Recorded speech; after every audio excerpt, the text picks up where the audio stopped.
दोस्तों आज मैं आपको 3 ऐसी कहानियां सुनाऊंगा जो 3 रियल लाइफ हीरोज की है।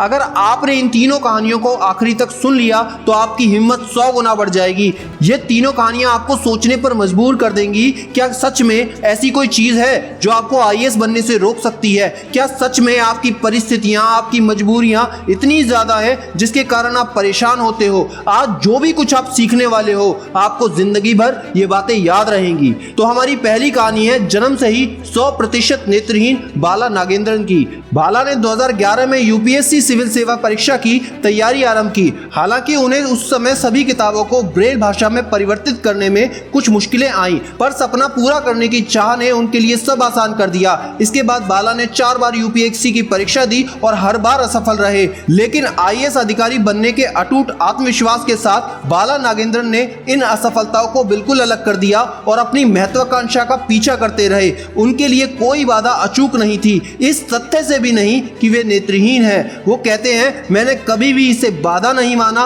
क्योंकि मैं इस तरह पैदा हुआ था। 2016 में पहली बार बाला नागेंद्रन ने यूपीएससी की परीक्षा पास की थी। उन्हें 927वीं रैंक मिली और ग्रुप ए की सेवाओं के लिए चुना गया। हालांकि उन्होंने इसे ज्वाइन नहीं किया, उनकी निगाहें उनके वास्तविक लक्ष्य भारतीय प्रशासनिक सेवाओं आईएएस पर टिकी थी। उन्होंने 2017 में एक बार फिर से परीक्षा दी, लेकिन एक अंक से अपने लक्ष्य से वो चूक गए। अपनी असफलताओं पर बाला कहते हैं कि मुझ में आत्मविश्वास था लेकिन क्षमता की कमी थी, इसलिए उन्होंने 9 साल में एक दिन भी हार मानकर बैठ जाने के बारे में बिल्कुल नहीं सोचा। हर अटेम्प्ट के साथ अपनी कमियों को सुधारा और 9 साल की कड़ी मेहनत के बाद यूपीएससी सिविल सेवा परीक्षा 2019 में उन्होंने 659वीं रैंक हासिल की। बालाजी का कहना है, गरीबी, बेरोजगारी और अन्य सभी सामाजिक विपत्तियों को मिटाने के लिए गुणवत्तापूर्ण शिक्षा ही एकमात्र उपाय है। मैं निश्चित रूप से इस विभाग में काम करना चाहता हूं और शिक्षा में समावेश लाना चाहता हूं। बाला भारत के करोड़ों युवाओं के लिए एक प्रेरणा स्रोत है। उनका मानना है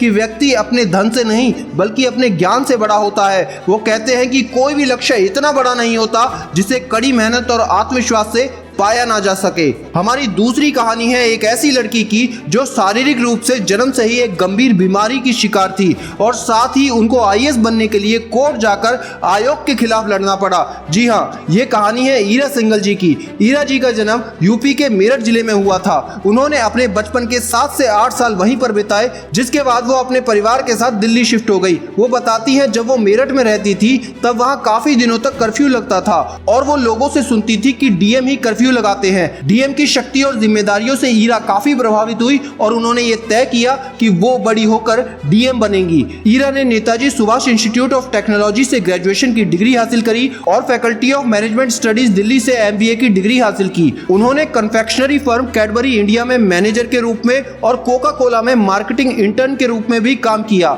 ईरा का कहना है कि वो अपनी जॉब से खुश तो थी परंतु संतुष्ट नहीं थी। दिन में 18-20 घंटे काम करने के बाद उन्होंने पैसे जरूर कमाए, पर उनकी इस मेहनत से किसी की जिंदगी में कोई बदलाव नहीं आया और यही बात सोचकर वो असंतुष्ट रहती थी। इसलिए उन्होंने अपने बचपन का आईएएस बनने का सपना पूरा करने का निर्णय लिया। ईरा सिंघल ने वर्ष 2010, 2011, 2013 में यूपीएससी सिविल सेवा परीक्षा दी। वर्ष 2011 में उनका नाम फाइनल सिलेक्शन लिस्ट में तो आया, परंतु उन्हें कोई भी सर्विस अलॉट नहीं की गई। ईरा ने इसके उत्तर में आयोग के खिलाफ मुकदमा दायर किया, जहां उनसे कहा गया कि ईरा की विकलांगता किसी भी विकलांगता श्रेणी में नहीं थी, इसलिए उनका मुकदमा खारिज कर दिया गया।